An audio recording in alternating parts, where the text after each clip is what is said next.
Salut, c'est Greg de TontonGreg.fr. Alors cette semaine, je suis à Berlin pour les vacances tout simplement quoi. Et j'ai eu la super idée avec Sixt en fait de louer une voiture pour me déplacer. Bon, c'est un peu bête, vous allez me dire, mais le plus sympa c'est en fait j'ai réussi à avoir un X1. Donc, comme vous pouvez le voir.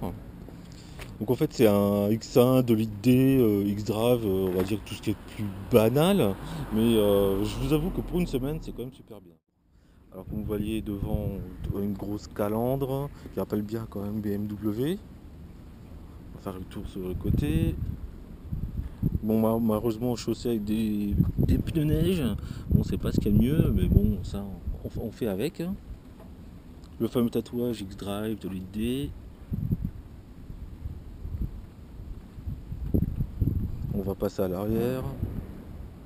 Bon elle est pas toute propre hein. Vous m'excuserez, j'ai un peu roulé avec quand même.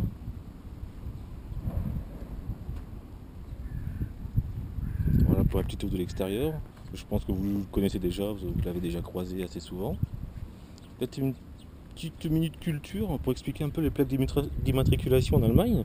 C'est assez simple. En fait, la première lettre représente la ville où vous habitez. Vous avez ensuite l'écusson de la région. Ça, en fait, c'est depuis quelques années, depuis l'apparition des contrôles techniques, tout simplement. Là, vous avez la date du prochain contrôle. En fait, ce qu'il faut lire, c'est assez simple. Il faut lire le chiffre est vertical. En fait, là, si on s'approche, c'est le 4, donc en avril, plus le chiffre en dessous, 2013. Le prochain contrôle technique est pour avril 2013. Vous avez ensuite deux lettres et quatre chiffres, ou les chiffres un peu moins, et ça, en fait, vous pouvez tout simplement les choisir moyennant un petit billet de 20 €. Faisons un petit tour à l'intérieur maintenant.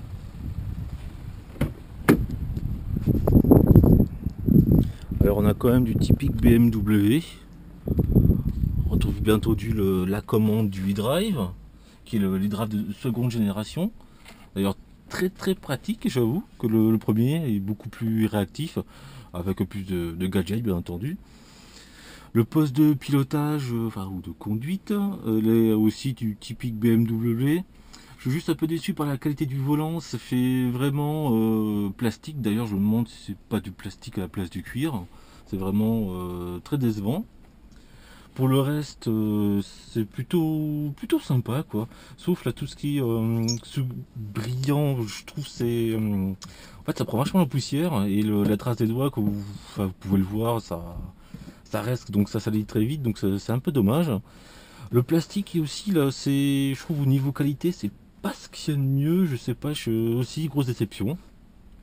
Sinon, dans l'ensemble, je trouve que c'est du BMW, on est bien, on sent en sécurité, c'est du bon matériel, quoi. Il y a de la précision, on a l'impression que ça tient le coup quand même. Donc pour ça, il y a pas de problème. On va passer à l'arrière maintenant. Hop. Donc il y a assez de place pour des passages arrière, ça, il n'y a pas de souci.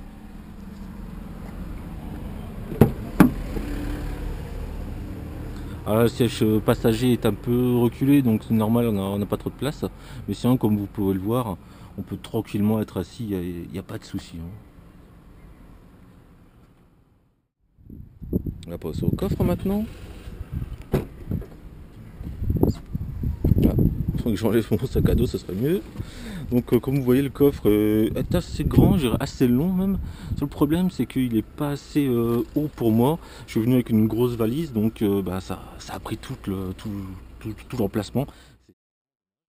Quand on soulève la plaque là ça fait aussi un peu, vous voyez, enfin elle s'enlève facilement, c'est dommage, pareil. D'ailleurs, tiens, elle tient toute seule, c'est pas mal ça quand même. Bon, je sais pas si c'est fait exprès. En dessous, je pensais justement avoir une hauteur de coffre réglable. Mais bah non, comme on peut le voir, en dessous il y a du bricolage, il y a la batterie, un kit de secours, enfin c'est vite fait, c'est bien dommage, encore une fois. Donc sinon vous avez un petit rangement sur le côté pour mettre 2-3 conneries. Le kit aussi en corde qui va bien de secours. Voilà quoi, un peu déçu.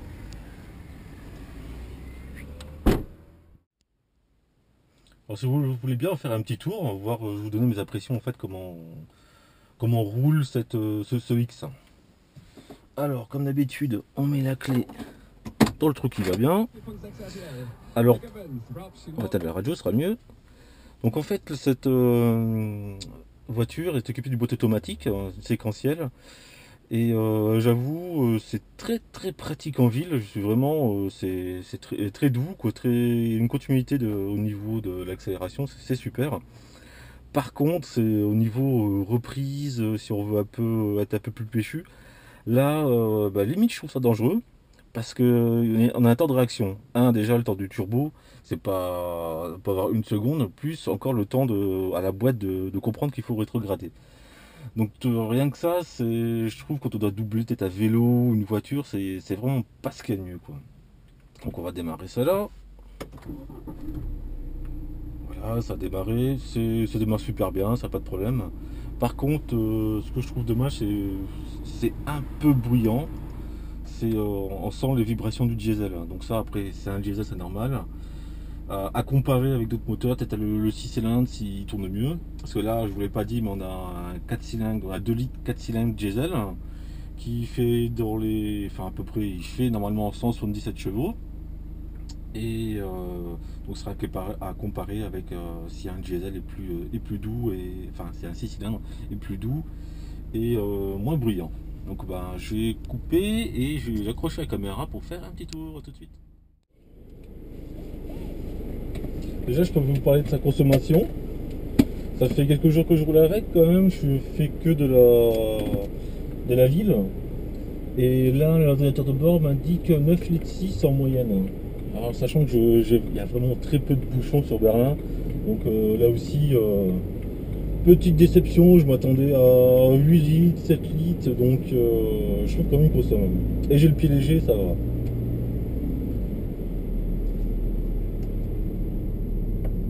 Donc, je sais pas si vous pouvez entendre le bruit du diesel. Effectivement, là je vais un peu accélérer, rouler à 50. On entend qu'il accélère. Le bruit est vraiment supportable. Pour ça, ça va. Il n'y a pas de problème. Mais on sent quand même qu'on a un diesel. Les vibrations, je ne ressens pas. Sur le volant, très peu, voire pas du tout.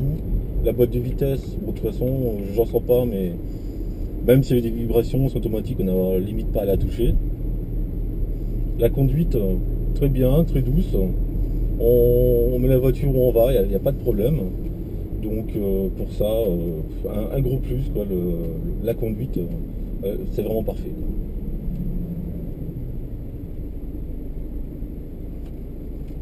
Mon point mort. D'ailleurs, ce que je trouve dommage, que je reviens au levier de vitesse, c'est que pour mettre une vitesse, justement, enfin la marche avant, marche arrière, il faut absolument appuyer sur le frein. Donc je me suis fait avoir plusieurs fois en descente, je lâche le frein, je vais mettre la vitesse, il n'y a pas moyen, elle ne veut pas s'enclencher, donc c'est très dommage. On va retourner à gauche. J'essaie de ne pas écraser les gens tant qu'on y est.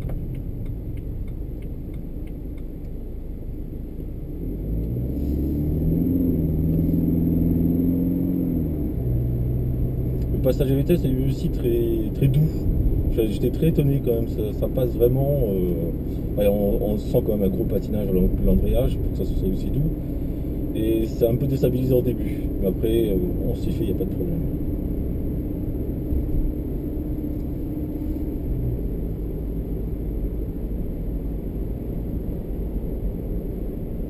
Un petit plus aussi concernant les drives, c'est vraiment quelque chose de bien. Il est top celui-là en plus en version 16 neuvième, super étiré, il a une bonne résolution, il réagit super rapidement. Dès que je zoome ou je dézoome, c'est du tac au tac, c'est super ça.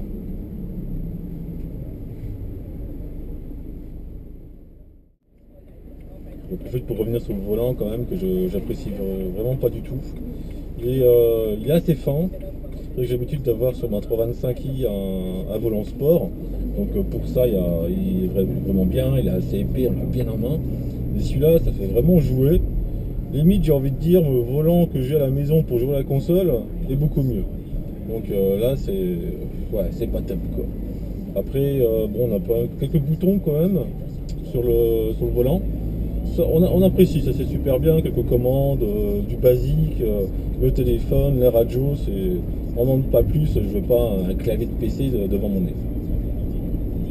Pareil pour les petites options qu'il y a autour, on n'est pas perdu, il y a l'essentiel, la clim, du chauffage, c'est top. J'en veux pas plus, c'est très bien, pas besoin d'être perdu, je ne sais pas où, et puis s'amuser à chercher des boutons quand on roule. Ça c'est super.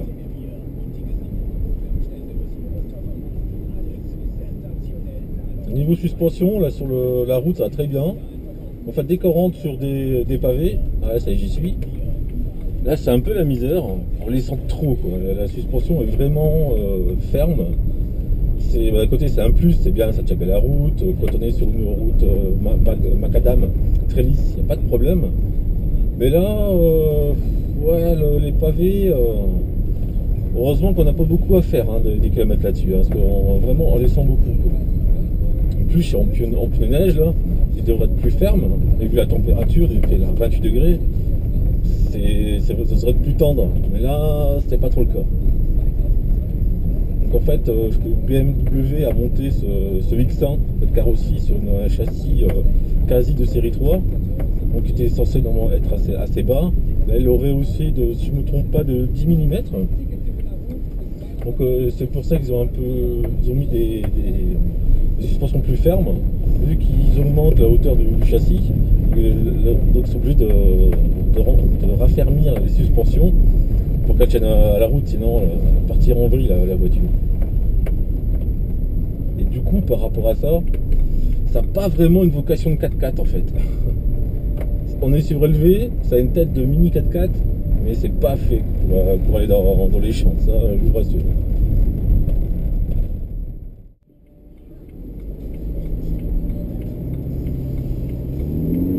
Là ça accélère bien plutôt.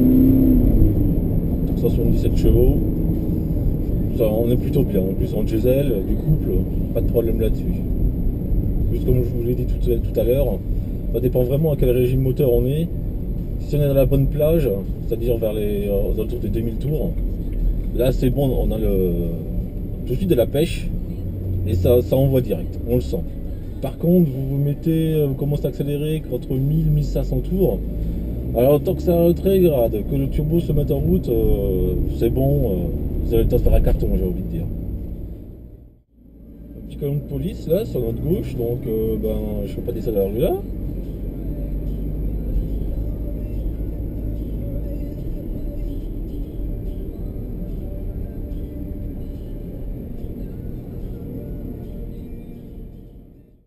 Un truc qui est pas mal, c'est que pour passer vitesse supérieure, il faut appuyer vers le bas. Donc c'est vraiment pratique. Alors en première, on envoie.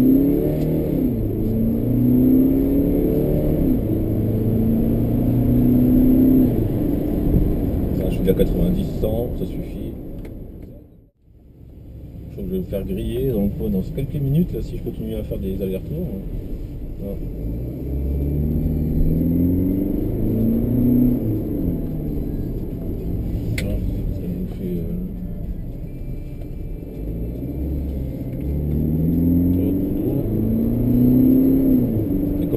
Dans les tours, en fait, si on est déjà dans les tours, il n'y a vraiment pas de problème pour doubler, ça répond rapidement.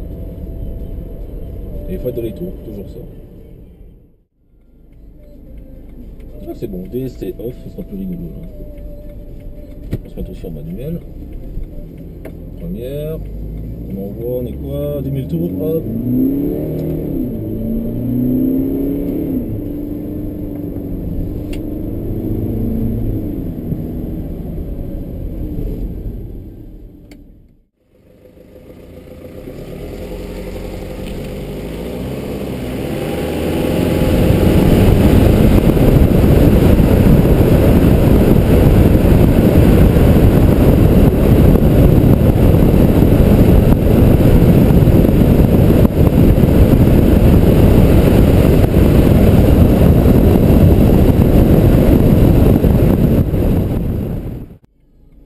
Alors je me mets en mode automatique, je lance le moteur. On en a pour notre argent quand même. Ah ouais, là, Un petit démarrage comme ça fait du bien.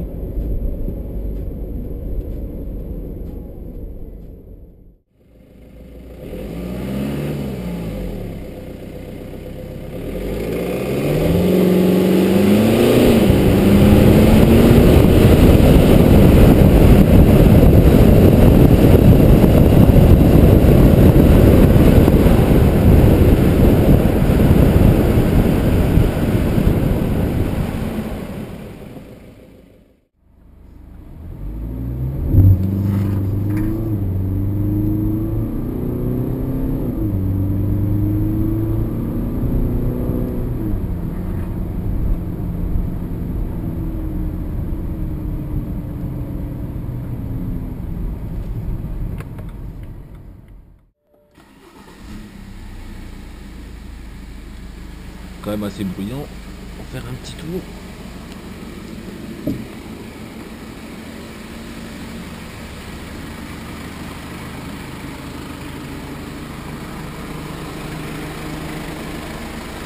Comme vous voyez, on entend vraiment bien. Donc au niveau pollution sonore, c'est pas ce qu'il y a de mieux.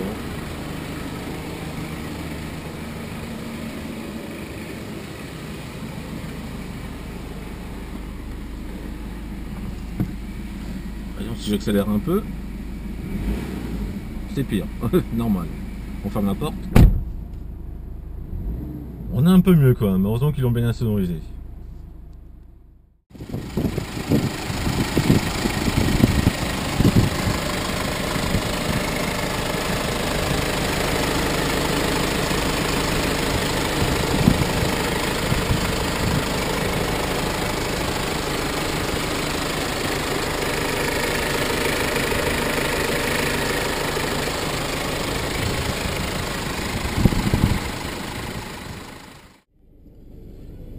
L'aide au parking, il n'y en a pas, en fait c'est juste les radars de recul.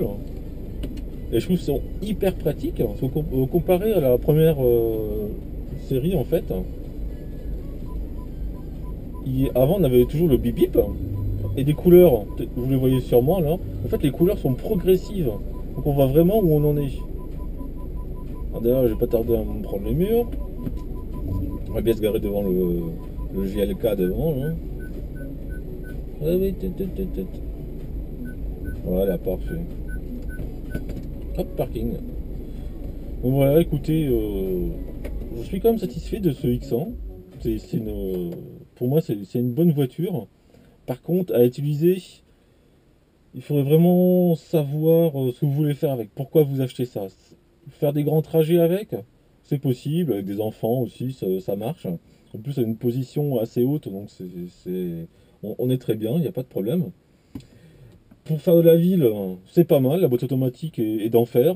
Si on veut avoir un peu plus de pêche, on peut l'avoir, mais faut faire attention quand même au temps de réponse, ça peut être dangereux. J'ai déjà testé, effectivement, ça a limite été dangereux, parce que j'avais pas cette pêche au bon moment. Sinon, que dire de ça pour, par exemple, je sais pas, un couple célibataire, je dirais que la voiture est quand même un peu trop grosse. Une série 1 suffirait largement. Et pour leur prix, a priori, ce modèle est à 40 000 euros. Donc ça fait peut-être un peu cher quand même, surtout au niveau de quelques finitions. À moins d'aimer, bien entendu.